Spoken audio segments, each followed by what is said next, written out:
Good evening, ladies and gentlemen, and welcome to this week's episode of Fake Accents Unite.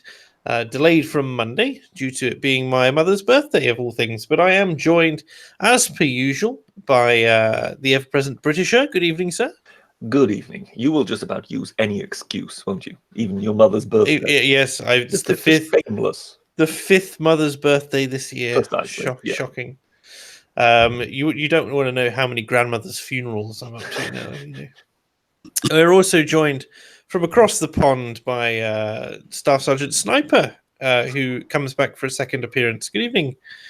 Good evening over there. Marvelous. Hello to everyone in the chat who's joined us, and thank you again for bearing with our delay. But we are with you now. How have we all been? We all having a good week? This is addressed to everyone. To everyone. Okay. Yes. Well, I mean, have we had a good week? You know, it's one is kind of sort of plodding along, doing various things. I have, as I kind of reported on Twitter, you know, I've had lots of boomer fun with various problems with computer games. I saw that. I decided, you know, let's try playing a computer game or something. So I installed some, you know, I got something for about a few quid, £7 on what is it, Steam, and it's a fairly reputable name and everything. And I installed it and I tried and I tried and I tried, but I just couldn't actually get it to recognize the hardware you require. So the joystick. Now, I know everybody will immediately jump into action and say, "Oh, what's a joystick?" But that's what my generation referred to, what I think many would call a flight stick. Yes, I must have spent 2 or 3 hours until eventually I said, "Look, it's not worth the £7." Yeah, I do remember somebody tweeting back a GIF of you smashing the computer with a hammer. The idea of the British are playing video games, just like the concept of do you know what, I don't even want to pay to see you play a video game. What I want to see is the build up where you try and set up the video game. Yes. I want to see is you getting all the hardware ready, getting all the software downloaded, and absolutely cataclysmically failing to get it running for about 20 minutes. It was just fantastic. Oh, 20 minutes? No. I'm much more persistent than that. It went on and on and on. And you find yourself, you know, reading forum board posts from 2014, if you know what I mean, that kind of tangentially appertain to your problem. And you're just going, well, what could it, how could, now, just if I tweak this, no. If I tweak that, no. Then you've got somebody saying, well, if you've got that, got this particular option clicked, then sometimes that can work. So you do, and nothing happens. And then 1 or 2 forum board posts later, you find someone saying, "Oh well, make sure that you've not got that clicked, and sometimes that works." And you think, well, hang on, I'm going around in circles here.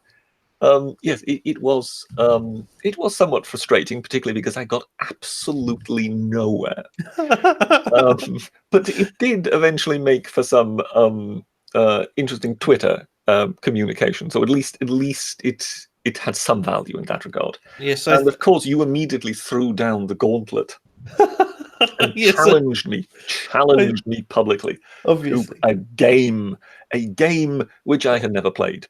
Oh yes, and I just thought, this is of course the courageous thing to do. So basically, take something of which you have a great deal of experience, throw down the gauntlet, and say, "You amateur, play me." For those people who don't know, who haven't been keeping abreast on Twitter, basically I said, well, first of all, I retweeted it and said, "Please stop telling us about your erectile dysfunction," as British constantly reminded us of his joystick. Yes, I refer to the joystick. Yes, what a certain generation of people actually refer to that particular type of computer hardware. Well, I used to have one when I had Flight Sim and so on. But they used to, and then I said, "Buy Age of Empires 2 and fight me." or something to that effect. Something along those lines.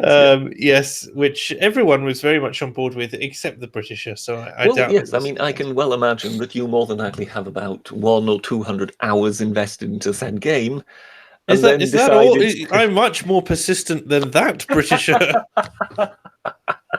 I think you'll find I have a measly 125 hours on Steam this year, Yeah. but you know, No, it's just beautiful that you know, we all know when it comes to these games, particularly when it comes to strategy games and whatever, it takes you an age and a half to work out how you're actually supposed to efficiently play the thing.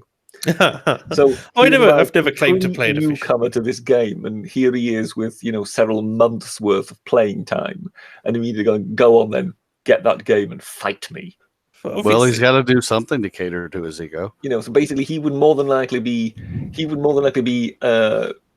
you know, invading my homeland before I had even worked out where my headquarters were. You know what I always say, Britisher? There's no better game than one deliberately, massively mismatched, where one opponent destroys another with no chance that they'll ever play that game again. Yeah, that's definitely not what I had in mind. I was thinking more of a cooperative effort. It's kind of half the story of our colonial history, isn't it? Where we basically fought opponents who were in grass skirts attacking us with sharp mangoes. Well, it was a very sharp piece of mango. Indeed. Yes, indeed. Moving on. It reminds me of you talking about all your technological worries. Reminds me of a song called "The Song of Reproduction." Do you know the song? No, I can't say that I know that particular song. It's all about you know, for those of us who have reproduction by any chance. For those of us who've not got filthy minds, it's about music.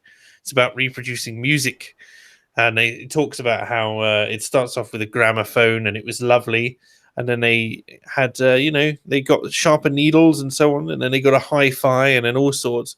And there's just this monologue in the middle of it, where there's this guy, and he just goes, "Oh, what a horrible shoddy job they fobbed you off with. Surprised they let you have it in this room anyway. The acoustics are all wrong. If you raise the ceiling 4 feet, put the fireplace from that wall to that wall, you'll still only get the stereophonic effect if you sit at the bottom of that cupboard. Oh, I see you've got your negative feedback coupled in with your push-pull input-output. Take that across through your Reading pick-up to your tweeter. If you're monitoring it more than 8, you're going to get wow on your top. Try to bring that down through your preamp rumble filter through your woofer. And what will you get? Flutter on your bottom." Right. So that sort of thing just reminds me of you just going through. Yes. The fact that you actually remember all that troubles me. I used to listen Something tells me you must have listened to that a few times. A few times. I also make, you know, the miracle of the modern age for you two older gents. I, you know, have the ability to pull lyrics up on Google when needed. Wait. You just called me old. Well, I have no idea. Absolutely no idea as to your age, Sniper, and I would never older guess. than you. Yes, that's all you need to know. I'm a child. Which isn't really that hard, is it? It's not very difficult. Good Yes, point. I mean, given that not so obvious is just out of short trousers. No. It's fair to say that we're all pretty much old. In fact, I got to repurpose my short trousers as shorts. You know, well, there you go. Bit of a money-saving tip there. You know, people asking, saying reproduction is not immoral. It's like the one thing that isn't immoral.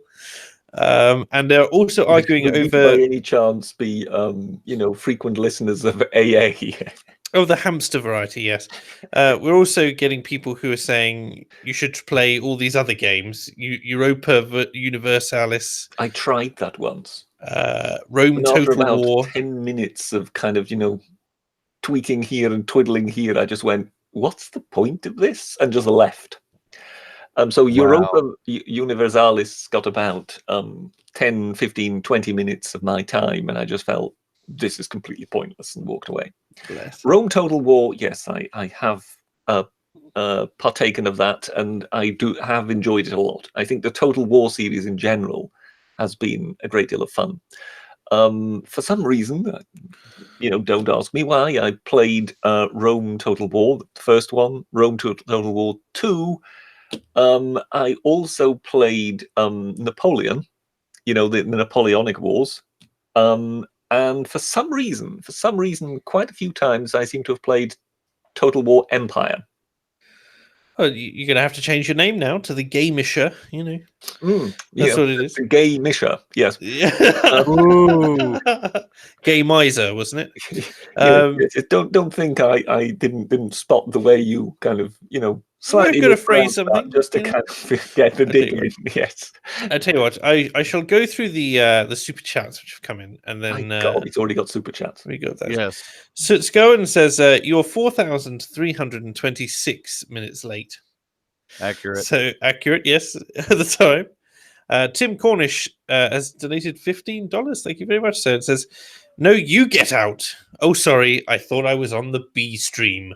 Yes, the our most argent super fan. We Tim have Cornish already been there. told that we were remiss in not saying "get out" yesterday. When AA was that tired, he left without cancelling the stream, leaving Shinobi and myself to kind of say, "Well, what mischief should we now get up to?" Then Oh my we decided to be Speaking of which, kind, and we left it there. I And was everyone very afterwards proud of you. informed us that we should have told everybody to get out. Yeah, Oh dear. I was very proud of you though for not, throwing up some image to get him in trouble. The worst thing about unpopular opinions, even in its resurged format, is I can't stand the fact that I can't refute anyone who says something stupid on the stream. So I sit there in chat and I go, this is really irritating, and I try and respond and play along with chat, and I can't stand it because, of course, or when you forget something it should be blatantly obvious to all of you, and you all go, I can't quite remember what this thing is, and I go, I know you all, and you should know this, and I have the answer here, and I can't say it because I'm not in the stream, so I can't, I try listening occasionally. In that case, listening to me must be particularly frustrating because I always end up describing the person or telling people what film they were in because I can't remember their name. That tends to be the way I usually go about things. That would usually be fine, Britisher, but because, of course, I don't know anyone who's ever been in any film ever. Oh, well, yes, so sorry. Yes, there is that. Yes. I had a moment like that. I actually had a moment like that last night listening to it. And by the way, David Duchovny, for the love of God. Oh, yes, indeed. Yes, the Mr. X-Files. Yes. But that wasn't me. That was actually Academic Agent. Academic Agent, yes, it was. And for Academic Agent, a self-confessed cinephile, I think that is unforgivable. Oh, here we are. See, he's getting his revenge in now. So, look, I've been bitter since Monday. I've not been able to listen to you saying things like tangentially instantiated or whatever it was you said earlier, and phrases like that. I've missed that. We'd never use words like instantiated, especially as I don't even know what they mean. Christian Verti has donated €5 coming to us from the continent then, and says, a Britisher, 1v1 me, Europa Universalis 4, Ottomans, France, world conquest, and one religion. Well, I have no idea what that means. I just basically, I looked at it and I just sort of, twiddled and tweaked and pressed next round and whatever, and I just sort of thought, this is completely pointless. Nothing is happening. What's the point of this? And therefore I just abandoned it. So I shall never return to Europa Universalis. Thank you very much. One question I have is, given, of course, that our resident Viking is Sutskoen, yes, is there actually a Total War variant in which the Vikings feature? I mean, I think they do a medieval one, don't they? They do. They deserve their own outing, to be honest. But I'm not familiar. As I say, I've only played Rome Total War 1 and 2, so I don't know. What did you can play Rome Total War 1 and 2. I enjoyed them. I preferred Age of Empires. Did you ever play the Alexander the Great expansion pack? I may have. It was some time ago. I've not picked the game up for about 8 years. With Rome Total War, I think they then made an expansion, didn't they, where it was kind of sort of Augustus and Octavian or something like that. And it got rid of a lot of the glitches. So these days, a lot of games seem to be released in beta mode, and then eventually early access, of course. Eventually, the actual purchasers of the game are actually their test crew. Yes. When you can't release a day one patch, are you even making video games in this day and age? I believe one of them was like 80 gigabytes for one of the latest games. It's ridiculous. The of course, people are saying Mountain Blade, Viking Conquest, and of course in Age of Empires 2, but sure you could play the Vikings. But well, so you tell me. Yes. Anyway, I think you'd enjoy that. Do the Vikings feature in the Sid Meier's Yes. Civilization games? Yes. Oh, I expect so. Do you know, I was thinking about the concept of grand strategy overall anyway, because, these sort of games developed by Paradox, stuff like Hearts of Iron 4 and stuff like that, which is famous for being one of the most complicated real-time strategy games of all time. And they keep adding to it to make it more and more complicated. And so only actually the people who joined in an early version that was still simple enough for them to get into it. No. What happens is you learn the game and you become very good at it for about 2 months, and then they completely rework a mechanic, and the way that you play the game has to completely change. So an example of this being, you used to just have to build factories in Hearts of Iron 4, and then you would have, I don't know, planes or something. You'd build a runway, you'd have planes on the runway, which would then defend the skies and so on. Then they added the requirement that you needed to produce oil in order to run the factories, but also run all the planes. So all your planes suddenly required micromanagement of fuel, something which was done automatically, which completely nullified a huge number of strategies. And made the game more difficult again. You had to relearn how to play it. So I don't generally play these sorts of things, but I have a friend who has a couple. I have space exploration one, Stellaris, I think. But you are referring to the Nerf bat. I'm referring to what now? The Nerf bat. Do tell. That's called nerfing somebody's strategy. Oh, I see. Okay, fair enough. But the whole point of it is, and the crux of what I'm saying is, that these games are notoriously difficult. Very few people get a handle on them, and they're a glorious reminder of why centralized economies won't work, because it's almost impossible to understand every industry. Nice. And try to get everything done. So I think it's a great metaphor for that, given that an actual economy is magnitudes of greater complexity. So here we are. We're trying to talk about computer games, and somebody has already managed to bring economics into this. Oh, come on, Richard. The economics of the Roman army's supplies clearly was something which would have interested you. Yeah, next we'll be moving on to Railroad Tycoon, will we? I think I should. Sid Meier game, though, isn't it? I think I should just. I should start my own channel, right? And I think you have started your own channel. This is another one, Britisher, and it'll just be called Logistics Agent or something like that. There you go. So, yes, and then we shall go with the logistics of everything. Your avatar is going to be a forklift truck. Oh, of course, I've got to find I don't know, probably George Carlin. That said, I have given that I've kind of taken sort of the decision to slow things down a bit on my channel, because I seem to just be trying to be battling with every time they try and depress the numbers. I try to battle the way up. 18 minutes it took you to bemoan the death of your channel. I have been playing around again with my Plan B. Oh, go on. Because you see, when I actually started the British channel, I always had the intention to start another channel. It was just that the British channel just sucked up all the oxygen, if you know what I mean. It just took up all the time. So now I've sort of said, well, it might still just be worth, given that a lot of the sort of preparatory steps were actually taken for the other channel. It might well still be worth sort of trying that. It would be interesting to see how that works, given that that would be a completely family-friendly, non-political channel. It would be entirely entertainment-based. It would have nothing to do with politics. It would be entirely demonetized within 10 minutes because your name is attached to it.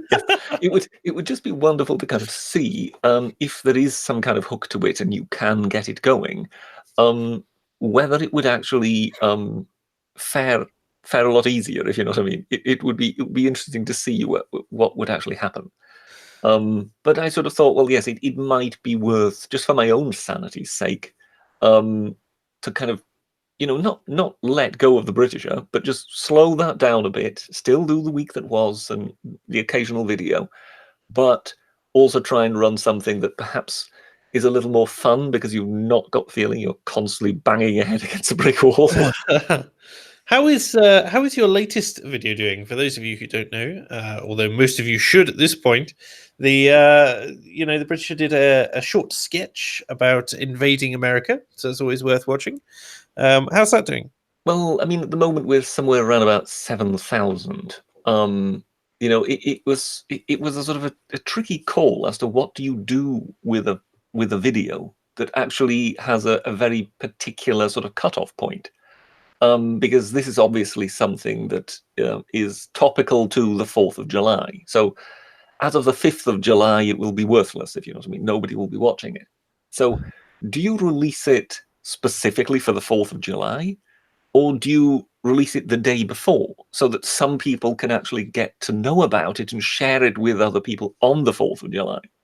So I decided to take the latter route. I'm still not sure whether that was the right thing to do. We'll see what happens with it. So at the moment, it's kind of chugging along at about 7,000. But I guess tomorrow will be very much the kind of measure of it, whether anything happens to it tomorrow or not. And it's true story, by the way. The chat has already accused you of being a Twitch thought, Mark. A Twitch thought? No, I don't. I don't earn enough to be a Twitch thought. To be honest, I can't sell my used underwear or something on Amazon.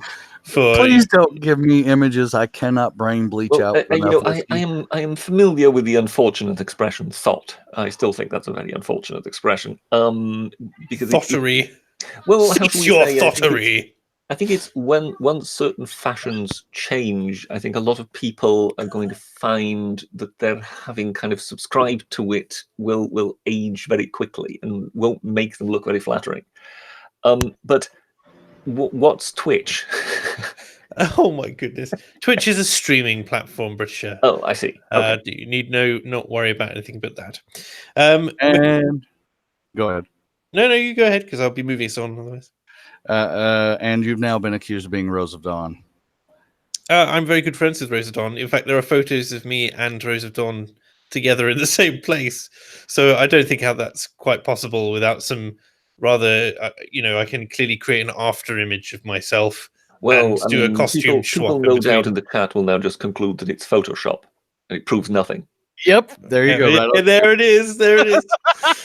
Makuta Pterodax says, I don't generally play video games, so I tend to watch documentaries. A personal favorite is Voldemar Januszczak's, I butchered that pronunciation, The Dark Ages, An Age of Light. Interesting. I've not come across that one. But so that being The Dark Light. The Dark Light, indeed. Talking of which, yesterday I got to see for the first time ever, and it was one of those moments when you kind of sat there with your mouth just open because your jaw just drops, as in, really? Someone made this film? Do tell. Guy Ritchie's King Arthur. What? Yes. So the guy who's known for like Lock, Stock, and Two Smoking Barrels. And yes, I think I saw it in the cinema. And yes. Didn't he also do Snatch? Wasn't that also one of his? Oh, he was associated with it. Yes. And yes, then he made a King Arthur, and I got to see that yesterday, and it really was. It was one of those moments where you just went. Yeah, Jude Law in it as well. It wasn't great. Yes. You just nothing here makes sense. So the first thing, and this please to all Americans out there, please just listen, but take this piece of advice. Don't try and improve on ancient legends. There's a reason why they have got as old as they are, because they're quite good. If you think that a 25-year, 35-year-old scriptwriter can improve on something that has kind of taken something like 1,500 years to mature, you're more than likely sort of, on a sort of hiding to nowhere. So that's already the first mistake. He did do Sherlock Holmes, to be fair. Oh, is that with the Iron Man actor? With Robert Downey Jr. Yes, yeah, and that also had Jude Law in it, didn't it, as Watson, yes. Dr. Watson, and both of them were hideous. Okay, British. Fair no, enough. I mean seriously. I made a film review once on one of the Basil Rathbone Sherlock Holmes, and I really can't recommend this highly enough. Watch one of the Basil Rathbone Sherlock Holmes. Then you get an idea of where the standard of a Sherlock Holmes film ought to be. Dick Tran also says Guy Ritchie is English. Yes, I know. But usually when you get these kind of crimes against humanity perpetuated on film, it's very often sort of Americans who have kind of dabbled in mythology, and you just get the feeling, oh my God, please, no. So yes, the first thing is, if you have an ancient story like that, don't try and improve on it. That's the first thing. So then secondly, make the special effects somewhat relevant to the actual theme of the film. But King Arthur really needed giant elephants. Yes, yeah, you're with me, aren't you? You know what I mean. Yes, yeah, giant elephants and King Arthur. You go, where exactly does that fit in? And yeah, then don't try and bring in the female mage as the diversity quota, and then leave Merlin out. If you're doing if you're doing King Arthur, do you see where I'm going with this? I see where you're going. You kind of watch this, and it was just awful. I mean, to the point where you've just gone, this is too bad even for a sequel, and that means yes. something these days. The funny thing with it is they set it up for a sequel. Oh, did they? Well, that's the whole reason there was so little information, and there was going to be like a hunt for Merlin or someone. Mm-hmm. But of course, it bombed.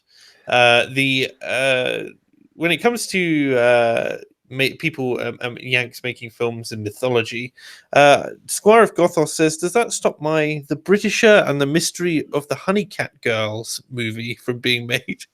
Nice. The British and the Mystery of the Honeycat Girls. Well, yes. Who knows? I mean, is this the part where oh, I'm gone. No, you're here. Yes. Okay. Is this the part where I really hurt the Britishers' mind by pointing out that they redid Romeo and Juliet as a gang movie with DiCaprio? Yes, with DiCaprio. Oh yes, yeah. Those kind of things are just I actually thoroughly crimes. enjoyed that. When it comes to my particular film project, I fully endorse the Britishers' views. Continue.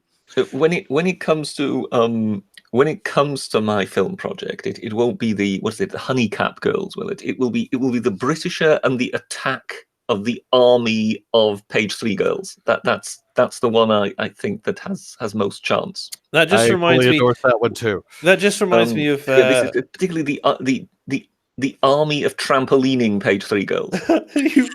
In roller skate. It reminds me of the Monty Python's The Meaning of Life, where there is a man who has chosen the means of his death, the means of his execution, and he's being chased through an empty factory by topless roller skating models to the edge of a cliff, where he leaps into a pre-dug grave. See, that's when Britain still made quality entertainment. I'm always reminded when it comes to those things of one of the quintessential sketches of that entire sort of comedy area, and that is Benny Hill sitting in an office, in a grey drab office. He's in a grey drab suit. Everything is grey and drab, and he's counting coupons. And he's just there counting, 397, 398, 399, 400. And of course, in walks the boss's secretary from the office next door. Yeah. And we all know, Benny Hill, she's obviously wearing a very short skirt, a very tight blouse, and so on. And then she decides that she needs something from a filing cabinet. And of course, it's the bottom drawer, as we can expect. And it's not as if she'll give at the knees, if you know what I mean. So she bends down in order to open the drawer. And of course, he is just immediately transfixed by the sight. only occasionally to kind of glance into the camera and his eyebrows to kind of wiggle, if you know what I mean, and then back at her. Then she gets the file she wants, closes the drawer, and out she walks. Only for him to return to his coupons. 1, 2, 3. Oh, Britisher, you Well, sexist, misogynist monster of the past. But this is just it. This is just it. This is the thing that the feminists and the whole social justice fraternity don't get. Who is the fool in that particular clip? Is It's it really him. the girl who bends over to open the drawer, or is it the guy who completely forgets where he was because there is a girl in the room? Obviously. Exactly. Exactly. Christian Verti has donated €2 and says, economy talk is like walking on Legos to the Britisher. Is it like nails down a chalkboard? Yes, I love that. Thank you. Yes, that's precisely it. I have just received, I will get through the rest of the super chats. Legos produced in Austria. Yes, but I have just received word that you apparently said that O.J. Simpson was innocent on yesterday's stream. I did. Yes, I still stand by that. And everybody else was hedging and not really wanting to commit and whatever. And I was the one that said, yes, I don't think he did it. They all said it seemed sketchy.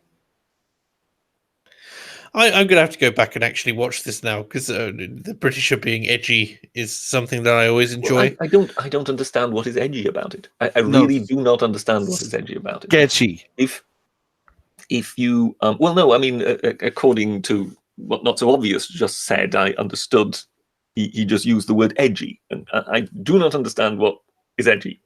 If you're tried in a court of law and the detective that leads your investigation, when asked whether he planted any evidence, pleads the fifth. Yeah, they lost that case at that moment, by the way. As far as I'm concerned, that means you're not proven guilty, and it just quite a few things in that case when it came to O.J. Simpson made absolutely no sense whatsoever, and you just felt, well, yeah, as far as I'm concerned, I don't see him proven guilty in any way, shape, or form. As far as I'm concerned, he didn't do it. Fair enough. I'm not familiar enough with the case. Me, it still remains to be proven that he had anything to do with it. Fair enough, Richard.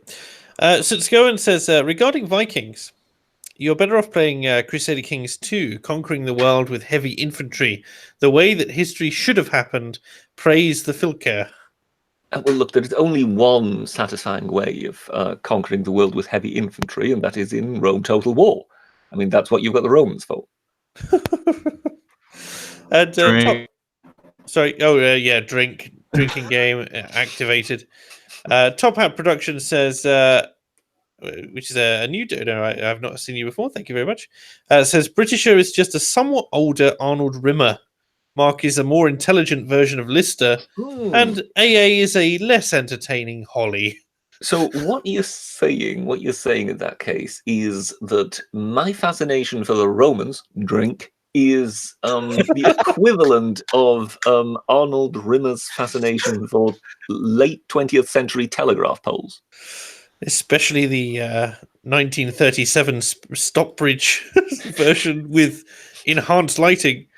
Notice the funnel edges? I always thought that just a shot of Crichton at that particular moment, he's just like, basically looking at him and he's sort of slurring his speech. He goes, "Can we take a break, sir? But we've already had 2 breaks.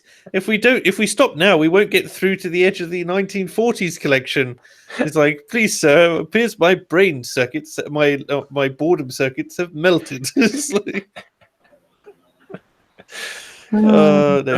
Red Dwarf, what can I say? Yes. And people are saying, no, AA is Rimmer. He's the self-righteous prig. By the way, somebody clip him saying Romans drink and save it for later. You could just have it as part of a music video, just British going, Romans what would I be? Drink. If I am not Arnold Rimmer, that would leave either my being the cat, or my being Holly, or my being the person Not So Obvious secretly lusts for, which would be Kachansky, I think I know exactly who you are, Britisher.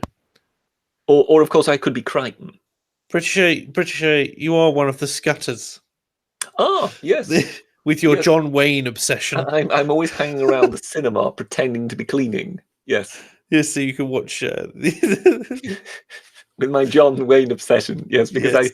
given that I know who John Wayne is, I must obviously be obsessed. I had a moment last week. You know how it is. The just we- in the same way as I am obsessed with Elizabeth Taylor, if I recall. there you go. I remember AA having his little bath aneurysm over that. I was very pleased.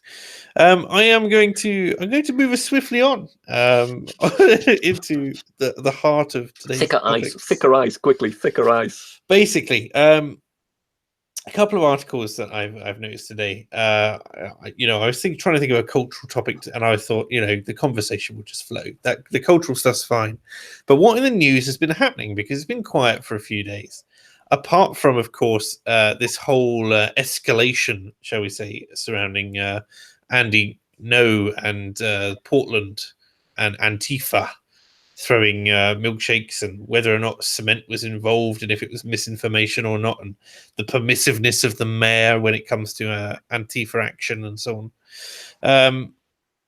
So that's obviously been the big story, and I wasn't actually going to talk about it, but Sniper here has told me that he has an unpopular perspective on it, and was desperate to share. So I'm curious.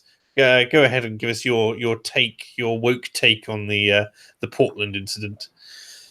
All right. Well, step one, I'm not going to defend Antifa anybody. They are admittedly nutters. That it is what it is. What they have done to people like Andy and the random people they have done things to over the years, and I mean, we're talking over a decade at this point, is awful stuff.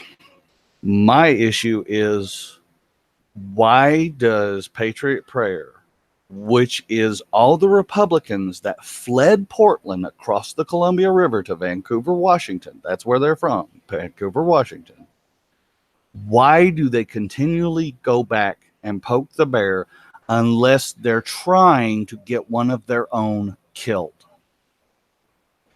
So is this the context that there was a protest or something going on that Andy was trying to film? Well, Antifa was a counter protest officially, wasn't it? Yes, they almost always are. The way it's been going, at least since Patriot Prayer's inception, is about once a month they go into Portland. They've taken 1 or 2 months off, but about once a month they go into Portland. They stage a little rally, and then Antifa shows up and turns it into a crap show. I'm trying to watch my language for you.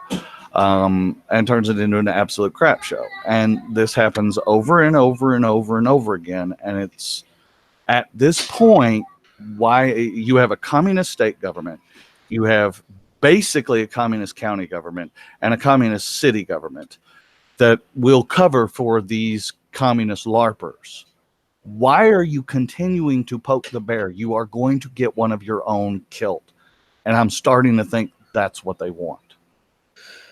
When it comes to it, it's kind of like, if your home was invaded, would you how would you feel about that? You're gonna feel like you've got to retake it. At the same time, I understand what you're saying when it comes to the level at which they're attacking it as well. Is they know full well that they have the support of the local government. And I don't know much about the county government, but I presume that they're permissive, given that the mayor hasn't been ousted, etc.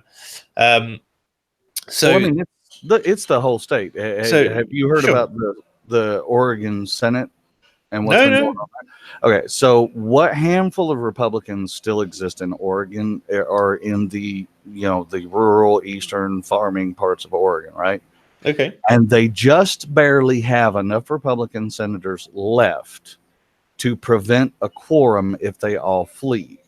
And so some legislation came across that was awful legislation, and they fled because that was the only way to stop it. Yeah, but I guess like as Jonathan Brown has just said, it's tragic to see the town you were born and raised in burn like it's doing. Glad I moved to New England, but still, it's just I imagine it'd be difficult if I saw, I struggle with the fact that London is what with what's happening to London. It's not quite the same, but I struggle with the fact that it's becoming more and more progressive, and therefore, and Brighton as well, which is to the south, which has been more progressive earlier, which has massive problems with things like its provision for the homeless and so on, and they hide it behind pretty pride flags and stuff like that, but they're all it's all very hypocritical and so on. So like when but if you go there, it's tricky. Like I don't want to give up on a place which I knew and loved.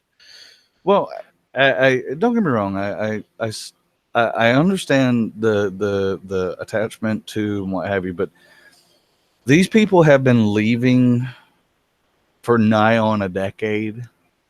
They left, much like I got out of Seattle because it was not a good place for me to be. They left. They went across there. They actually successfully turned Vancouver, Washington, more or less purple. But I suppose in this atmosphere, they're just going to get one of their own killed. They almost did this time. I know. I suppose the way it exposes the madness, I guess it's kind of like if you let it lie, it'll rear its ugly head sooner or later anyway. Like unless you believe that they'll just just due to the nature of the system itself, it'll collapse in on itself. I don't know. I don't view them as, and I'm libertarian, as we have made fun of before, and I don't view them as any sort of hero or any people to be lauded in this. And I never see anybody point at Patriot Prayer and go, "You're being deliberately dangerous too." Oh, I see. Okay. Well, I don't. I'm quite dismissive of protest in general. I don't think it achieves anything. Certainly not in this country. And from what I've seen in America, very little there as well. It just tends to be a mechanism by which to vent your frustrations. It's kind of like the population's catharsis. It's a kind of opiate of the masses. Is one of the ways to prevent a revolution is people get to air what they consider to be an issue in front of the government. Well, I think I would go as far as saying I understand what you mean.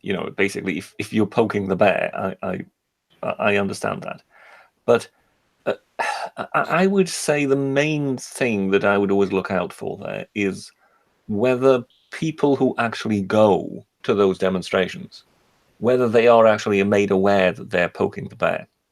So if they are just basically told, oh, it's just going to be a demo, we're just going to stand there with placards, there's not going to be any problems, yada, yada, and then they kind of turn up under false pretenses, and they're effectively being used as the cannon fodder for others who might quite like to see a riot, then yes, I agree with you.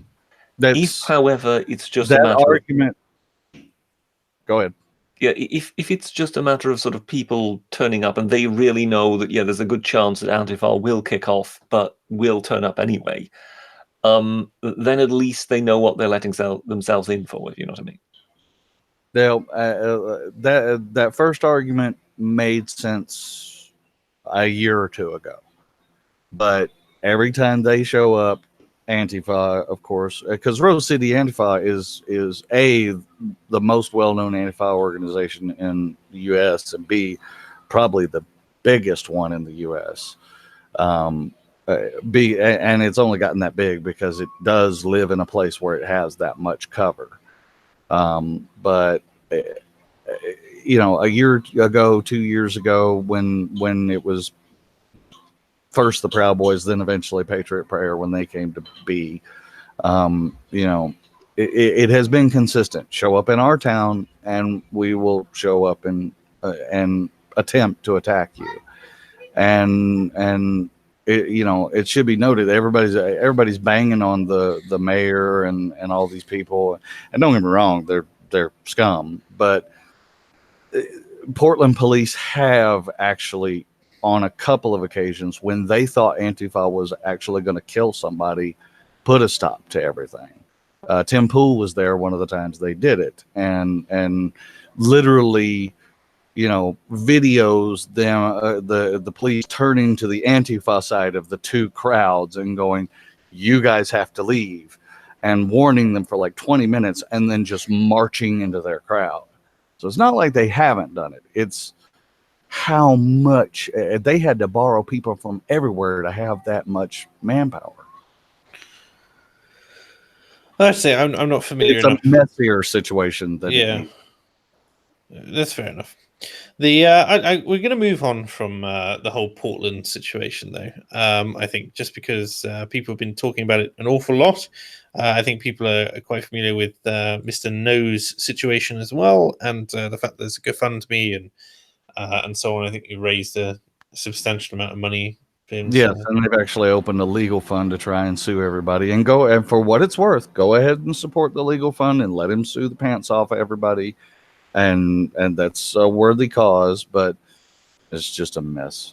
Yeah, and and so on. So people are talking about the mayor preventing the police from policing and so on. And yeah, it's a huge, seems to be a huge issue across the state. And I mean, not that we're familiar with anything like that over here. I mean, the land in of London, in London, the mayor, has had absolutely no effect on policing whatsoever, as we all know. The land of the free, as we call London, free knives, that is. But I'm going to move swiftly on to a Mail Online article, which I found today, about a student who has torn into Cambridge University, accusing it of structural racism and quitting her PhD. Oh yes, I heard of this. So that she doesn't benefit from white privilege. She's an American student who's come across to Cambridge. She's called Indiana Saracen, and she left after what she called an accumulation of racist incidents. She's 26 and described a near total absence of black students and lecturers.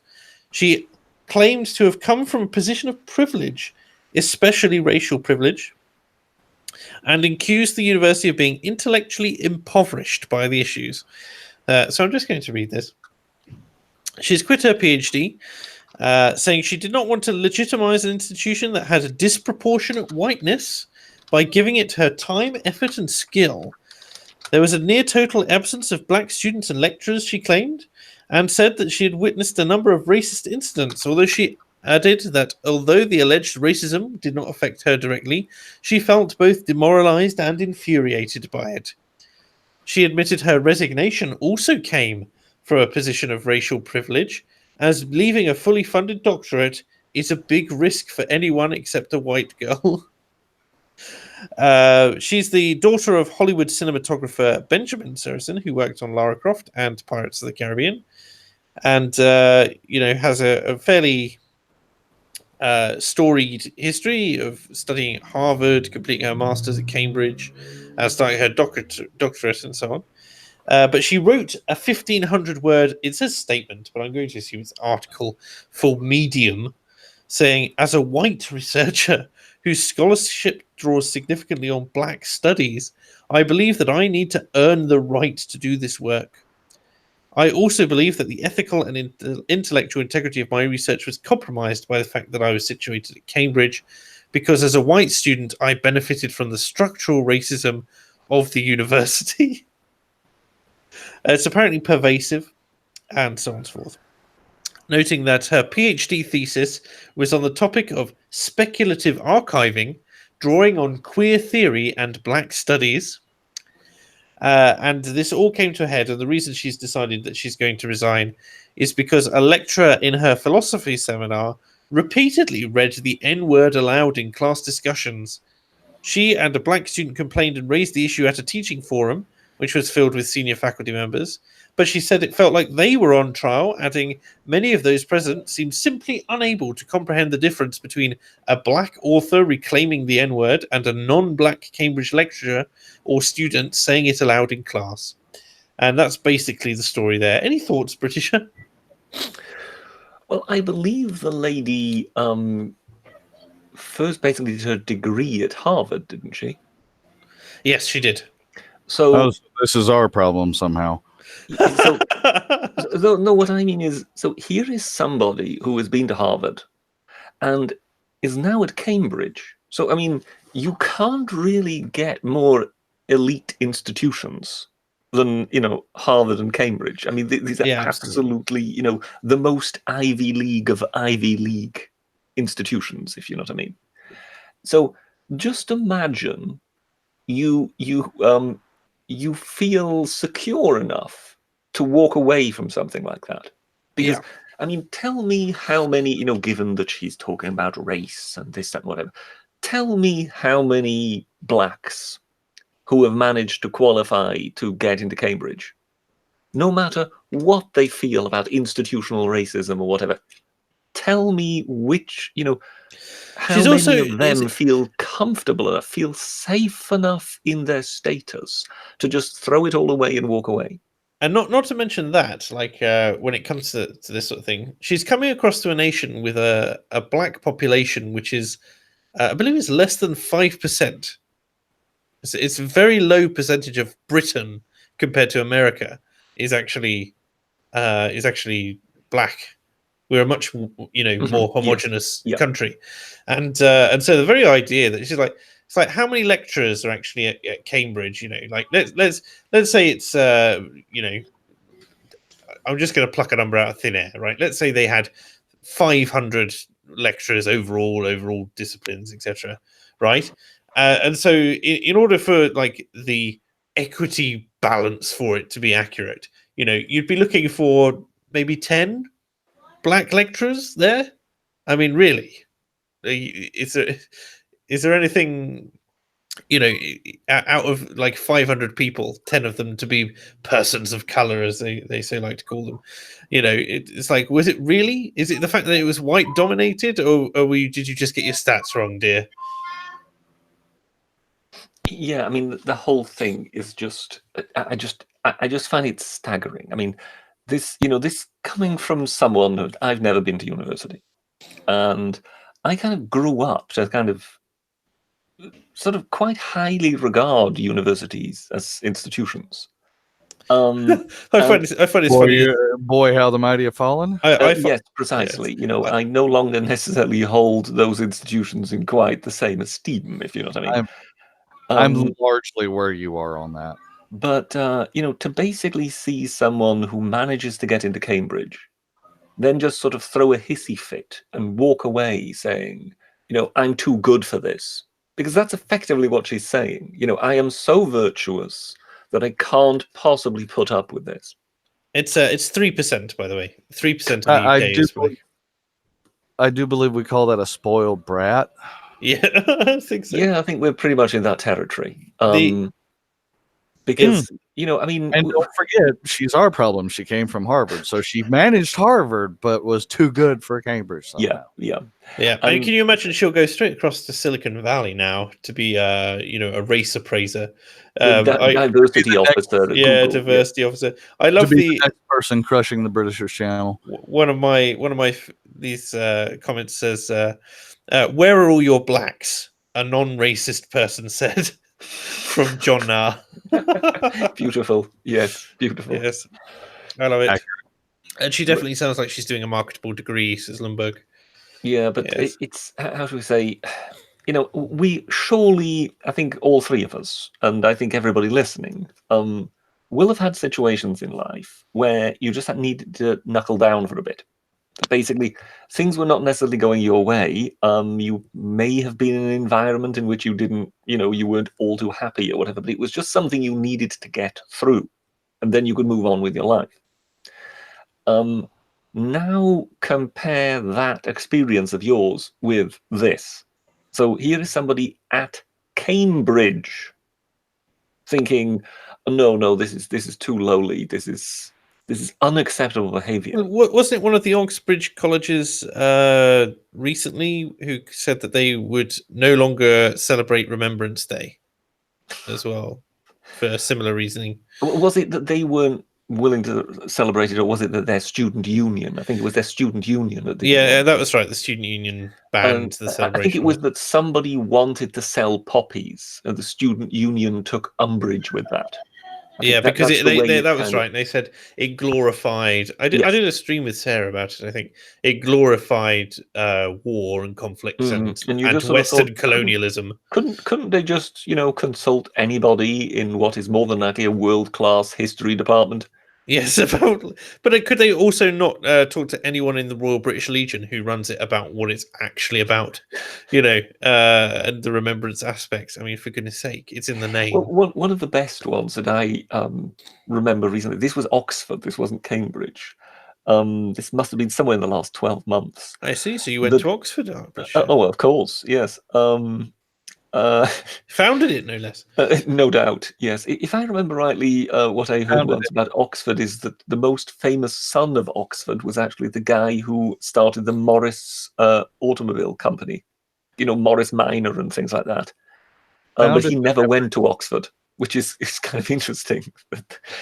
The guy who made the biggest name for himself, who came out of Oxford, didn't go to Oxford University. Nice. But no, Oxford University spent a considerable amount of money on various works of art of women and people of colour, because it was found that there were too many oil paintings of old white men about the place. Right. So something needed to be done, because otherwise people would feel excluded. And you just think, I'm sorry, but if I were anybody of another race, I really don't care. If I managed to get into Oxford, I would expect to find paintings of old white men on the walls. Yes. And if I didn't, I would be somewhat disappointed. But don't you think that Magic Majid should clearly be on the wall? Oh! By the way, they found him crouching. Yes. Sorry, what did you say? They found him a chair. Yes, indeed, they did. Outside the EU Parliament. Yes, that was right. Yes, he turned up in a T-shirt which said "fuck fascism" in big, black T-shirt, white text, and he was asked by one of the staff whether or not he knew where he was, basically, and whether or not he was in the right place. And he was like, "Oh, it's because I'm black, isn't it?" It reminds me of that. Was it Lenny Henry sketch where every time he goes for a job, he says they turn him down. He goes, "Oh, it's because I'm black," and he ends up in a more senior position than the one he even applied for, to the point where he ends up doing the letterheads for the Queen. And every time they try and fire him because he's doing a terrible job, he goes, "It's because I'm black," and then suddenly he's suddenly one of the top guardsmen or whatever. Anyway, he was there dressed like a protester, basically, standing there in his T-shirt, and then they ask him where he's going to move on. I mean, for goodness sake, it's because you should be there in a suit and a briefcase, if you're going to be an MEP. He's there in shorts, in a fuck fascism T-shirt with a baseball cap on back to front, and he is asked by the security staff whether he should be here, and then immediately goes on to take offence. And you feel, well, do you really think right now you look like an MEP? Exactly, and it was clearly racially motivated. And the argument that's been thrown out there as well has been the fact that the Liberal Democrats turned up in their bollocks to Brexit yellow T-shirts to counter-protest the fact that the Brexit Party MEPs turned their back for the EU anthem. And of course, so all of them have got a bad rep, right? So they've all been thrown in together as sort of like disrespectful to general institution. All of the Brits, like all of the Brexit Party people, even the Liberal Democrats, that this isn't the time and place for that. And then Magic Majid turning up like, he's just sort of slobbed in off the street. Well, yes, but Magic Majid, the one thing that particularly seemed, does irritate in that particular case is here is somebody who does nothing else but identity politics. He's kind of a sort of a poor man's David Lammy. He renounced his mayorship of his inherited mayorship or something in order to stand, didn't he? That could well be. I would Yorkshire assume and he basically had a mayoralty, and he basically forfeited it in case he won. So chances are, had he not won the European Parliament seat, he would have still continued on being. Oh mayor. yeah. No, but what irritates so much about this is it took him less than 24 hours to be offended. Do you understand what I mean? Oh, yes, but it also took him less than 5 minutes to make it about race and not about dress. Precisely. So this is just it. He kind of turns up, and clearly he turns up with the intention of, I am going to get offended, and then I'm going to make a public spectacle of it. Well, it was, I'm going to shake things up in here, and if they don't like it, I'm going to make a noise about it. And he did. What a surprise. Because tradition and standards and dress sense is a thing. Because fashion is fleeting and style never goes out of it. Yes. I'm still just trying to massage the headache away from the statement EU national anthem. Yes, I was reading more about this. I mean, I knew it existed, but there was a fantastic thread. Kick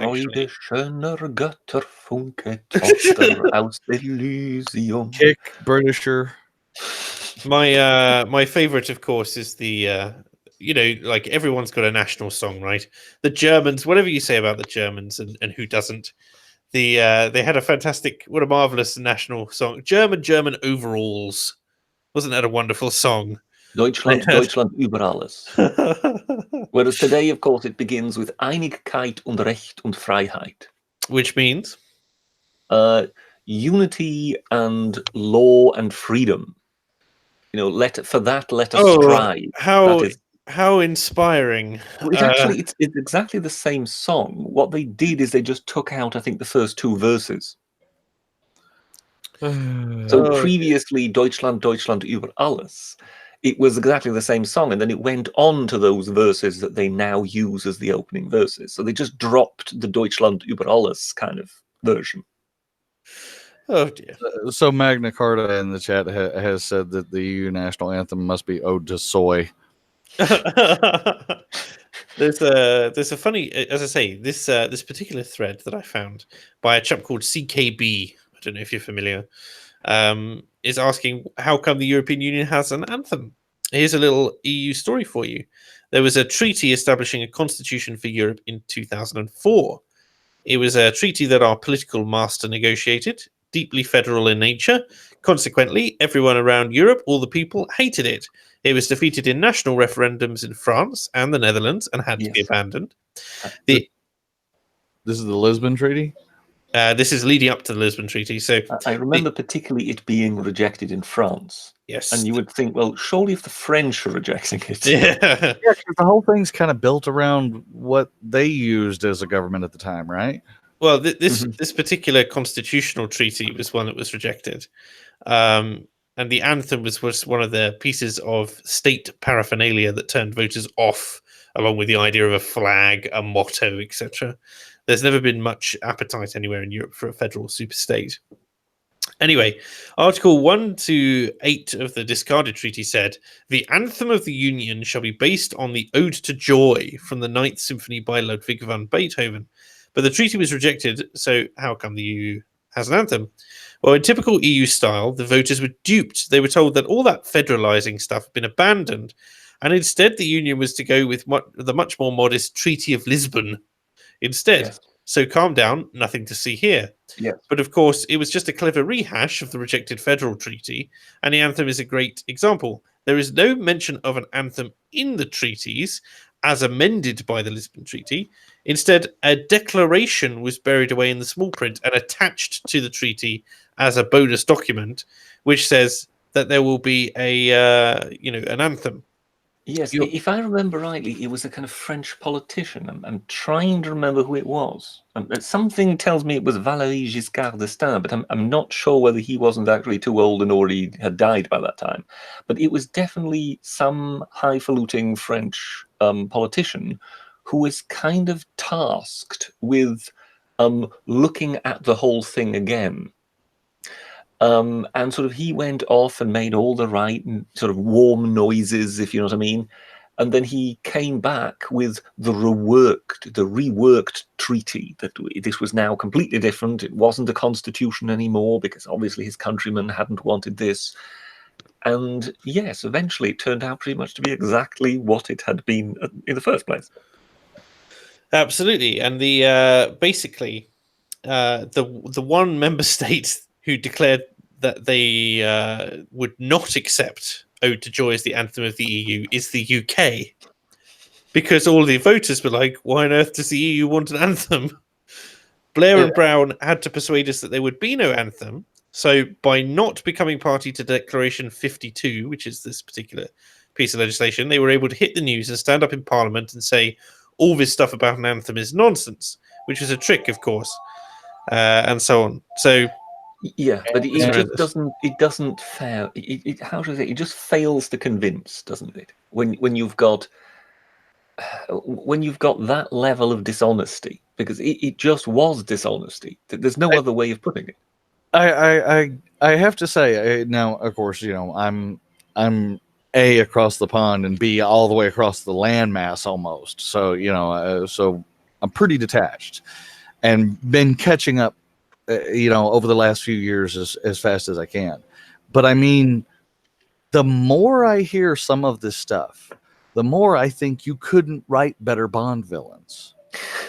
Yes, there is an element of that. Yes. That one just feels that by hook or by crook, one is going to move Europe in a particular direction. And it's basically kind of seen as, well, it's for their own good. They might not necessarily see the wisdom of it yet, but they will eventually. We are just going to try and move it in this direction. To be honest, the one position that has always over the years most confused me is the French position, because the French position politically has always been born out of, let's keep the Germans as closely pressed to our bosoms as we possibly can. Yeah, so they can't do it again. Yeah, Precisely, because given that you have been invaded by the Germans in the space of, what is it, 60 years, 3 times or something like that, you understand that the French obviously realized that they needed to do something. But you think, well, surely that is tempered with a sort of big picture view, as in, we will do it as long as it still is within our own interest. And I think that is where, to a certain extent, common sense just seems to have gone out of the window. So, I mean, now when they're talking of a European army and things like that, you sort of think, well, with Britain leaving the EU, who is the big military player in the EU? It's France. It's obviously France. They are the country which has got a permanent seat on the United Nations Security Council. Yeah, they are the nuclear power. Yeah. They are the one army that can actually project power to other parts of the world. That's right. They do have some carriers. And now you would want to merge, which, let's face it, would mean merging primarily with Germany, which is a richer, more economically powerful nation than your own. So forget what is the situation now. Given that they are more numerous, given that they're economically more influential, and so on, if you merge with them and you make a joint army with them, in the space of a generation or two, who do you think will be in charge of your joint army? I wondered if that's where you were going with that. Yeah. The real question is, would the eventual offspring be called Furmans or Janks? Well, you see, there's history there, of course, because the Franks were a Germanic people. So the German word for France is in fact Frankreich, which means the realm of the Franks. Yeah. Talking about not being able to understand the French, though, you guys aren't the only ones, because even my dad 20 something years ago said the French are incredible allies until the day they suddenly aren't. I know. And his point was that it doesn't, on its face, it never seems to make logical sense until you dig like 5 or 6 levels down, and then you finally figure out why they went no. Well, I don't know.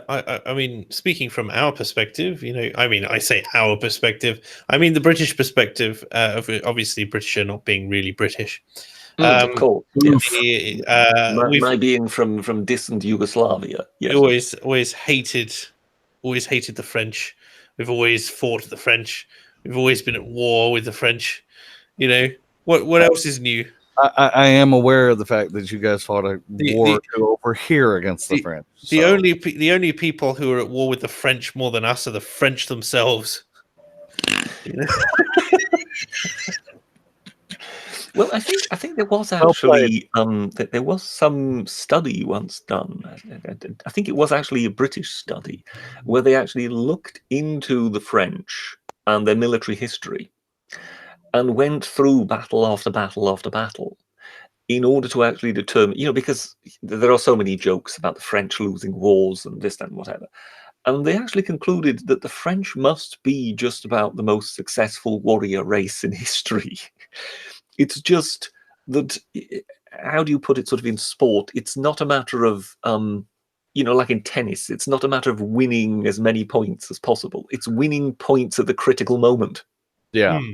And in that regard, when it comes to the sheer number of battles that the French actually won, they have got an enormous record. Absolutely. If you look at Napoleon, if you look at the Gauls and everything, but even they could not beat the Russian winter. Yes, precisely. But exactly. When it comes to winning that critical one, yes, that's where they seem to be kind of the bad luck party. Yes. Very good. Even in the Second World War, there apparently was there was some kind of charge that the French tanks made that actually saved the Allies at Dunkirk. Oh right. Yeah, the French kind of they fought.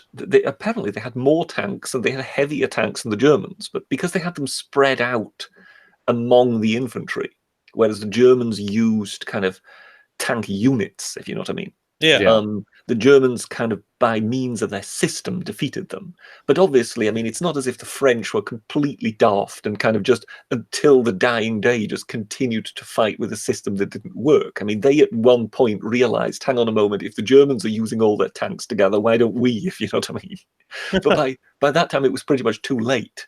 But apparently there was some kind of charge of the French tanks that did really maul the Germans quite badly, and that was the advance of the Germans that would have kind of ended in Dunkirk. So the British and what was left of the French army and various other nations that were there, they managed to get away, and it was largely due to that kind of self-sacrifice of the French tanks. When it comes to World War II in particular with the French, I am sympathetic. It's still fun to tease them, but you think of any government, because of course it was a war of approval. It was not a war of attrition. It was a war of approval. But when the most pressure was being put on the French government to capitulate to the Germans, they were losing something like 15,000 soldiers a day. Yes. You can't even comprehend in this day and age losing that many sons in such a short space of time, and you can imagine the enormous pressure to yes, at some point it just becomes nothing but mechanized slaughter. So if you have effectively already been defeated on the battlefield, but basically the losses just continue to mount because officially you haven't given up yet. Then, given that you know that it's entirely futile, how many of your people are you actually willing to sacrifice until eventually you just conclude, okay, look, we need to do something? Yes. I tell you what, I'm gonna run through the last two super chats and then move us on to a couple of other topics, because unfortunately it's going to be a relatively short show this evening. I think we'll probably run till a maximum of 2 hours. But Bakuta Pterodax says, although it would set a dangerous precedent that I would not condone, I would like to see autonomy of Broward County and Portland placed under direct control by the presidency of His Excellency. I would have absolutely no idea what that means. So this would mean He's saying Trump should send the National Guard in and declare martial law in the county and city of Portland. Gotcha. Well, that's his prerogative, I suppose. I don't think it would go down too well with the rest of America, but you know. Yes, but I think quite a few people would actually. This is not just in America. I mean, you know, when you remember what happened in Hamburg, do you remember the Welcome to Hell protests of Antifa? And we've also seen Antifa out of control here in Britain.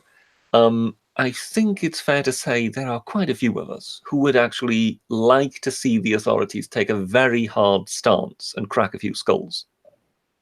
Because something tells me it would stop if that were to begin to happen. Because they don't strike me as the real fighting type. I don't know. I don't get me wrong. I don't like what they are, what they do either. And like I said, they burnt half a freaking hamburger. You know, it was ridiculous. And there was a great many policemen injured on that particular occasion. Yeah. And I mean, it was pretty much an ongoing battle with the water cannons and the protesters the whole time. It never stopped. So I get it. They're awful and they need to be dealt with. Now, Germans and weird organizations, okay, that's a different problem. I'm not sure under our law what we can do about them. Unless the states the theory is to do something about them, which is not going to happen in Oregon, but could happen in other places. Yeah, the theory is, I suppose, you let them self-destruct in their own because they fail to run their city-state effectively. But I don't think that's a very good solution. I mean, when it comes to the situation over here, we all know that if it weren't Antifa, if it were, say, Tommy Robinson and his supporters kicking off, I mean, they would have mounted police charging in. You know, there would be absolutely no holding back. But because it's Antifa, they're kind of treated differently. And I really do think they are getting the benefit of the doubt everywhere where they are. And sorry to interrupt you, but that's why I think everything that continues to happen in Portland with Proud Boys and Patriot Prayer is a cynical play. I think they literally are trying to get somebody killed, not because they particularly want to be the one that dies, not because they particularly want the guy next to them to be the one that dies, but it will take Antifa killing folks before Antifa is taken seriously. And while I understand their logic, I fundamentally do not like it. Yeah, I know what you mean there. Yes. So basically, when it's trying to, trigger the libs as far as they would consider it, and try to get them to do something daft in order to create a media moment. Basically, to create the Charlottesville for Antifa, right? Mm-hmm. Because Charlottesville keeps getting slapped at anybody, and I think you pointed out the Remain MP, the lady. The one that got killed right before Joe Cox. Yeah, those people get just bashed across the head of anybody anywhere from the center on, at any random interval. And I think that this thing in Portland is literally a cynical attempt, because they keep doing it every month, to create the Antifa that. Yeah, I think I understand what you mean. That when it's trying to create the incident, that kind of crystallizes into that big media moment, which then becomes the kind of thing one can constantly throw at them, and which also becomes a moment in the kind of mainstream consciousness, as opposed to just something that is always happening on the internet. Yes, and once they finally create that moment, even the activist journalists in the mainstream media aren't going to be able to cover for dead bodies, or at least they don't think they will be able to. Yeah, I can see a sort of dismal logic in that. Yes, I understand what you mean. Yes, that it's. And that's why I'm like, they're not the heroes people want to try and act like they are. Oh yes, no. No. There is a certain element of sort of agent provocateur about the whole thing. Very much. When it's just seeking to kind of get them to do something. And one is kind of therefore kind of playing the lottery, as in, will it be me, or hopefully will it be, someone else among my ranks? Yes.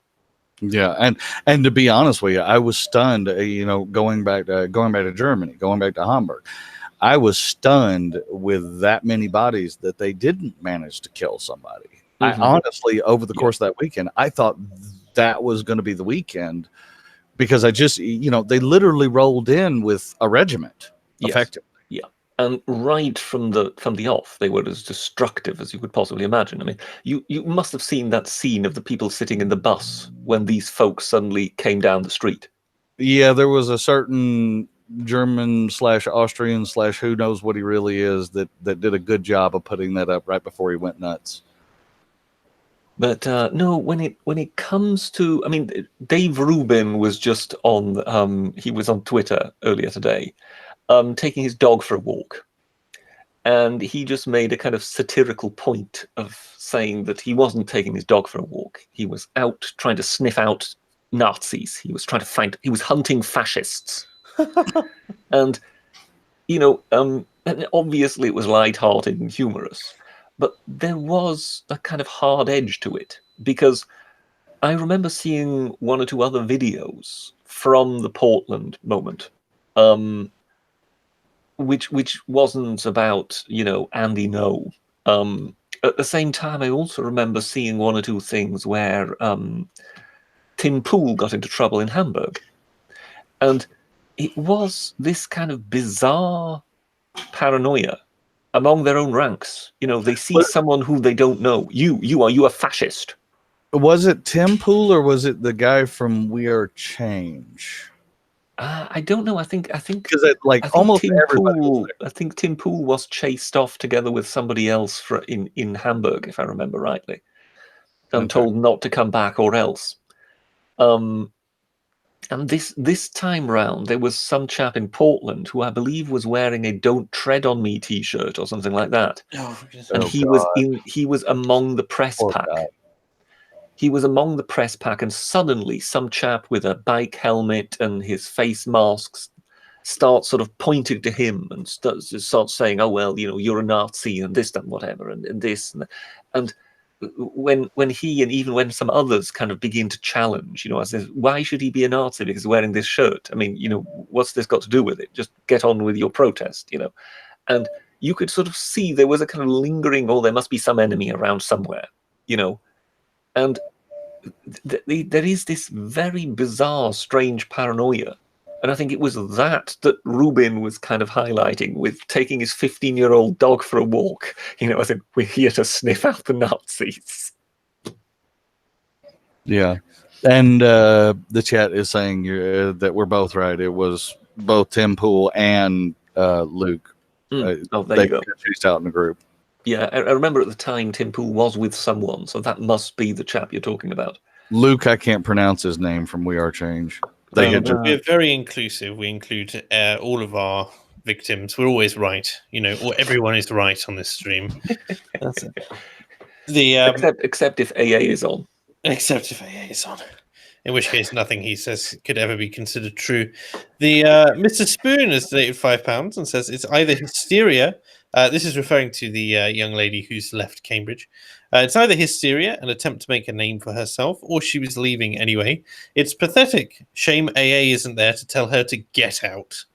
Actually, I didn't bring this up at the time, but I was going to ask, has anybody done some investigative journalism to see if she was flunking? I have no idea. Because that would explain it all. That'd be hilarious, though, wouldn't it? Can hack Harvard, but can't truck Cambridge. Well, I must ask your Patreon donor, or not Patreon donor, the super chat donor, Mr. Spoon. Mr. Spoon. Is he the British version? The British character of the American song "Mac the Knife"? I mean, you're getting a bit too meta there, Britisher. I think. Sorry. Let me see. In the concrete. Christian Verti. The weight, dear. Sorry. Christian Verti has said. At least someone knew what I was talking about. Yes, I love that. I love that genre. So yes. Says what French heavy tanks? B1s against Mark IV F2s. Lol. British Mark IV I don't F2s. think his point. Okay, I don't think his point was that they were going to win. His point was they knew they were going to get slaughtered, but their slaughter got everybody else out. Yes. Also, when he's talking about was that Mark IVs or Mark IIs? It says Mark IV F2s. Yes, that sounds very much First World War. Whereas what I'm talking about is Second World War, and the French had quite a lot of heavy tanks, more so than the Germans. In fact, the Germans invaded France with quite a few captured tanks. So quite a lot of their tank corps was actually made up of sort of captured Czech tanks and stuff like that. So obviously in their newsreels they only ever show their Kampfpanzerwagen, if you know what I mean. In just the same way as the British, whenever they showed the war in North Africa, they only ever showed the few British they had there, rather than the huge contingents of Indians. But yeah, it was a strange one. But I think sort of towards the end of the French resistance, they kind of realized, okay, we have to throw our tanks together and try one single assault. And we, as you say, we won't win, but we will be able to kind of end in glorious failure. We will manage to hinder the Germans sufficiently so they will actually have to stop their advance, and that's what saved Dunkirk. Yeah, and that's why everybody else can get out. Yeah, because it didn't. That makes sense, because it didn't make sense that Hitler would supposedly stop to talk to Churchill when he had the ability to basically run everybody into the water. Yes, yeah. I mean, there's a great many theories about that. I mean, the first, one of them is, of course, that Hitler always intended to try and get some kind of alliance with the Brits. The other one is that he kind of saw the value of the propaganda coup of the British running away, in which, of course, the Germans then made a great play in France of saying the Brits will fight until the last Frenchman. Try and divide the Allies. Because, I mean, you cannot really imagine anything more demotivating for the French than having to see the Brits flee whilst they're still in the middle of it. Yeah. So there are various sort of theories as to what Germany might have been thinking, but given that they did seem to be a tank advance in that direction, and given that that tank advance came to a complete full stop when they were suddenly hit with heavy armor of the French, it does suggest that more than likely they did intend to grind them into the sea, but then had to come up with a sort of ex post facto other excuse as to why they had let the Allies get away, because yes, the French had pulled it off at the last moment. Yeah, or at least done enough damage that they couldn't continue. Yeah. So I have two little things at the end. Do you remember a short time ago a video was trending of a young Scottish lad called Murray who took issue with the gender, the multiple genders theory in his college. Yeah, that even made like Daily Wire and Daily Caller over here. Yeah, that one. So he's been expelled. That's from actually. Are we sure that he's expelled completely, or is he just removed from that school? Because there seems to be an argument about the two. let me see. He's been he's been expelled from that school. Yes. Okay, so he's only removed from that one, not from the whole district. Okay. I don't think it works that way over here. I mean, in all fairness, when I saw that video, I was a bit conflicted because I found it was perhaps a bit harsh on the teacher, because was the teacher really professing what was his opinion, or was the teacher effectively professing what he felt he had to say? Do you understand what I mean? In either case, the actions that he took to remove him from the class instead of having a discussion about the curriculum was the false one, I think. That's the wrong decision to have made. And then for him to say that he has to keep his opinion to himself in an institution of learning is also quite disgusting. Well, yes, but is that actually the teacher's interpretation of the situation, or is that actually what the school would expect to happen? I mean, but always remember what kind of bizarre, strange world we live in by now.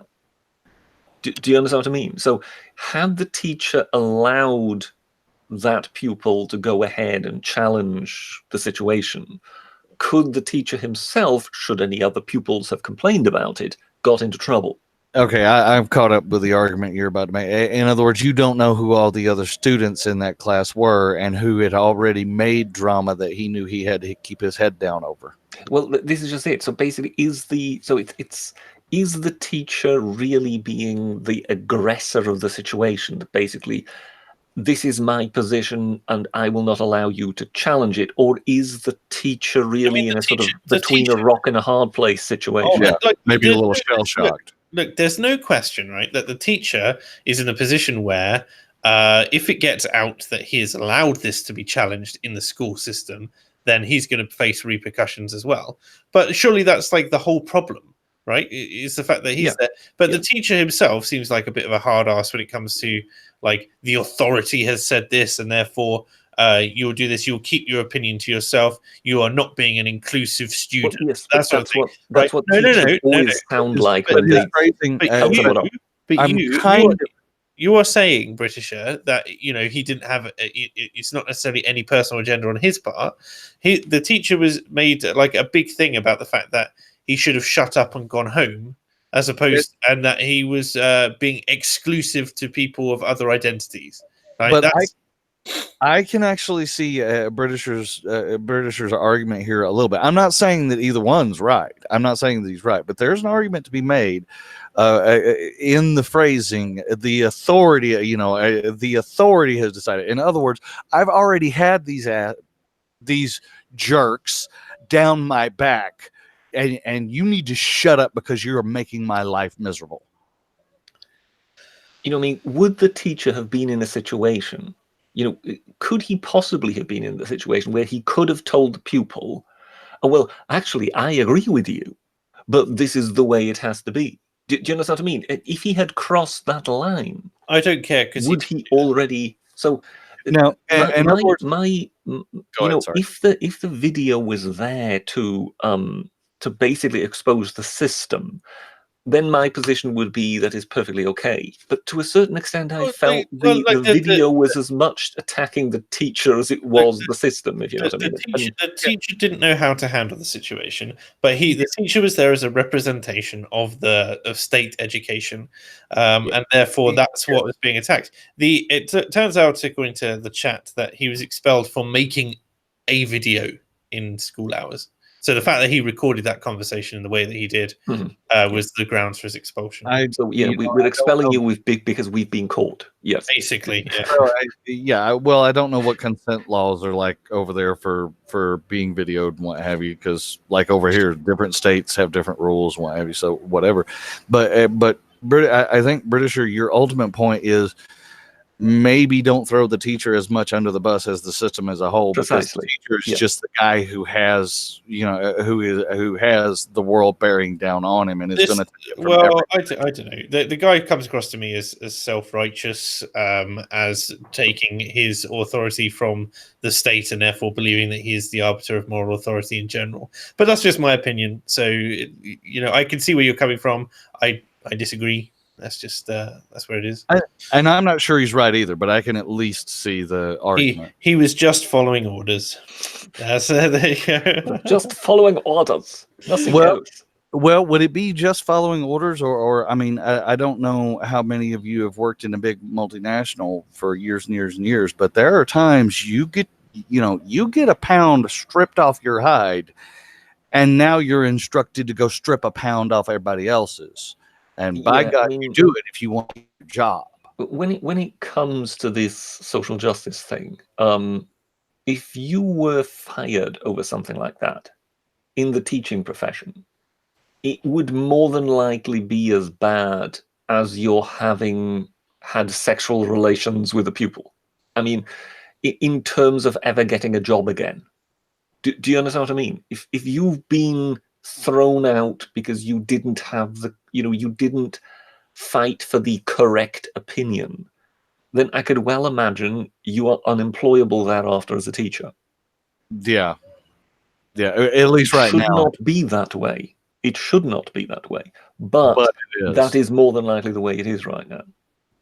And that's why it's so bloody important that we win this culture war, because things should never be in this situation. And when I watched that video, I was kind of wondering, is this, as you put it, not so obvious, is this a hard ass? Is this somebody who is completely sold on the system?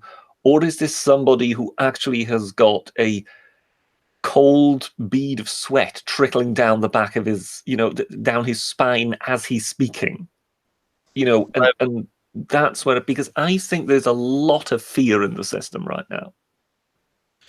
I mean, we don't know. And that's By the way, Binary Surfer is basically hating on both of us right now. He really doesn't like that. He doesn't. He's like, what was it? He said, such self-wanking centrism. Something like, and called me the second fence post. So, The second fence post. Binary. That's amazing. You've earned yourself a Discord rank there, Sergeant. Sniper. Binary, we are not saying that the teacher is in the right. We're saying the teacher may be trying to keep his head down and that the system is awful. Yes. The way I would put it is this. The ideal world would be where everybody would simply agree no longer to play the game, and where all people in the teaching profession who didn't agree with it, this would also include, say, certain lecturers at universities, would just come out and tell the others to grow a spine and shut the hell up about their social justice. The problem is, as long as there is no momentum, as long as you are the only person to step forward and say this, you will just simply be the sacrificial lamb. Weinstein talks about this at Evergreen and that whole fiasco. He said if there had even been so much as 10 people willing to stand beside me, precisely, we hold the day, but nobody was willing to do it. Precisely. If you are the only person who steps forward, then you are the. It's, what is the it's Chinese? Like, I tell you what, it's like the famous thing in the German army. I was only following orders. So if basically you've got the commander of the Wehrmacht or whatever saying, oh, well, we're going into this town now and we're going to shoot everybody who disagrees with us. And if you're one of the soldiers in the front rank and you look around and you see just a bit of doubt in some of the other soldiers' faces, and you take a step forward and others follow you and you go, no, we're not going to do that, then that's fine. If you're the only person to step forward, you're just going to be shot. Yeah, the Chinese had a saying, something to the effect of the tallest grass gets cut first. Yeah. I'm going to end this with the quintessential question which Count Elmsley has posed, which is ban teachers to solve this. And yeah, so I've got one more story. I'm going to round us out with a positive story, as it were. And you know it's positive because it comes from The Guardian. Oh, well, in that case, it must be overwhelmingly I tell you what, positive. I'm Mm. going What did to. Owen Jones have to say today? I tell you what, if I share this screen, here we go. Present to everyone. Read that for me, Britisher. Now, 90% of England agrees. Being English is not about colour. It never was. It never was. Oh, I'm sorry. Was I not supposed to say that out loud? Shh. The racial activists are listening. I mean, they're definitely not, you know, to this overwhelmingly white, yellow, and green and red coloured panel. The number of people who believe that in order to be English, you have to be white has halved over the past 7 years, with the older generation apparently driving a wider acceptance of people with different ethnic backgrounds. I think I said deathnic there for a second. Just over 10% of people believe that ethnicity is an important determining factor in being English, compared to 20% from 2012. And hey, look, just about 10% of Americans are idiot racists. So hey, there you go. Well, I would like to kind of say that there are two aspects to this. One is, do you think someone of another race can't be English? That's where I say no, I do. But at the same time, if you close your eyes and you try and imagine in your mind's eye a typical Englishman, he will be a white chap, won't he? Just imagine yourself a typical London Englishman, Britisher. But do you understand what I mean?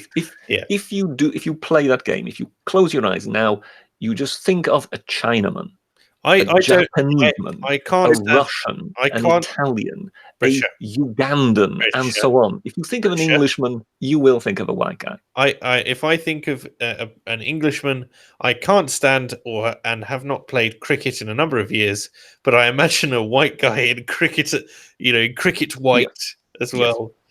When it comes to cricket, Well, that's an interesting. Let's not forget that David Lammy is an Englishman. Yes. Yeah, of course. But they're, of course, constantly talking about his Jamaican heritage. And that's where the have you heard of that sort of Tebbit cricket test? Have you heard of that? Lord Tebbit. Britisher, before we go on, did you actually say Chinaman? Chinaman, yes. Okay, Britisher, I'm going to argue against you on this one a little bit. If you close, and maybe it's because I'm the one over here, but if I close my eyes and think about an Englishman or a British person, I'm going to think about the accents. Okay. I don't care what they look like, but if you've got the right accent, well, I'm going to tend to think, you know, I'm going to sit there.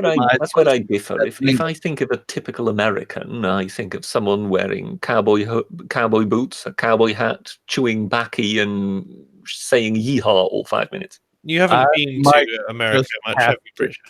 Your butt right now. If I'm wearing cowboy boots. Thank you very much. but when it comes to the Tebbit cricket test, have you heard of that? Not so obvious. Lord Tebbit said something about cricket once that I thought was quite insightful. Go on. And it was deemed to be controversial, and it's still deemed controversial today. Whereas I think it's actually fairly straightforward, and that is, he sort of says, well, in a way, your nationality depends on what cricket team you support. And I think that's actually quite a good sort of analogy, if you know what I mean. Are you saying I have no nationality? Yes, precisely. No, what he was trying to get at is in immigrant communities. So you've got people from, you know, who were originally come from India, Pakistan, Bangladesh, and who do they support at cricket? Now, if they're English, why aren't they cheering the English team? I suppose. At the same time, you have Kenyans who support Manchester United in the Premier League. Well, yes, but in that particular case, one can see exactly the link as to why they're still supporting Pakistan. And so, at one moment, I was talking about Kenyans, but yes, but this is not this is not really the people he was talking about who were kind of first-generation immigrants. You know, if you've got a second or third generation Pakistani immigrant, why is he still supporting Pakistan? You know, why is he still supporting India? Why is he still supporting Bangladesh? In other Why words, is he he still hasn't supporting Sri Lanka? Yeah, in other words, he hasn't really signed on to the country. Precisely, and that was deemed, oh, that was racist, and it was deeply controversial, and this, and you just thought, well, actually, is it? Is it really racist, and is it really controversial? You know, basically, if you are supposed to, if you insist that you are British, then why are you not actually supporting the British sides when it comes to sport?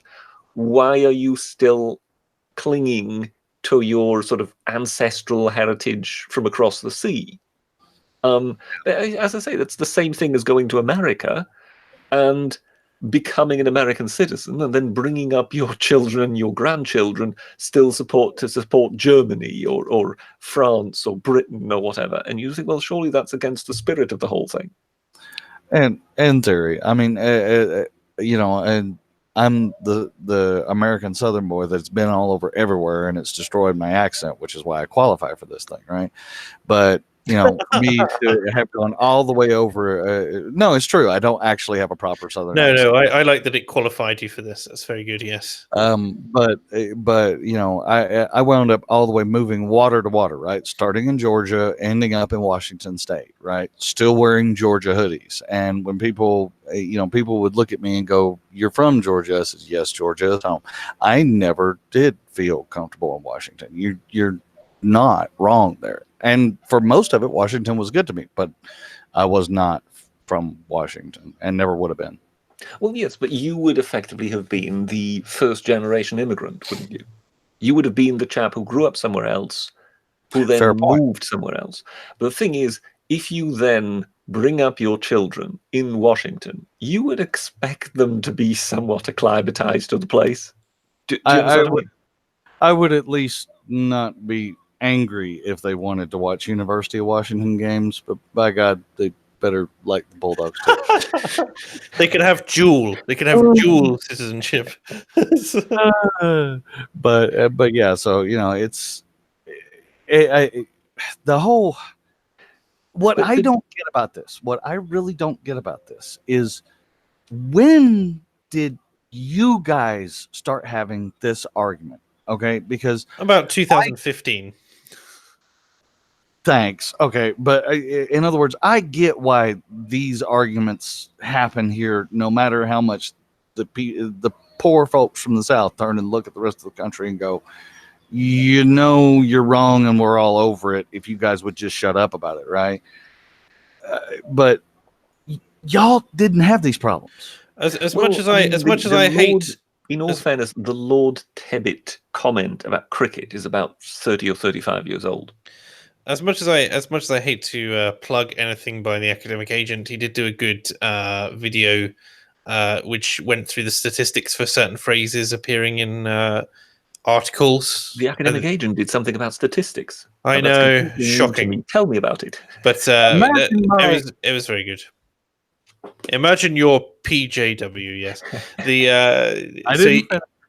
It was a very good. It was a very good breakdown of like the rise of the resurgence of racial politics, which seems to go up and down every generation, but it doesn't seem to be being squashed quite as heartily this time around, which is a pain, really. Yeah.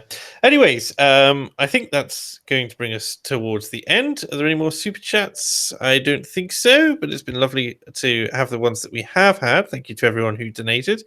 So thank you very much to the audience for turning up on a Wednesday as opposed to the usual Monday time slot.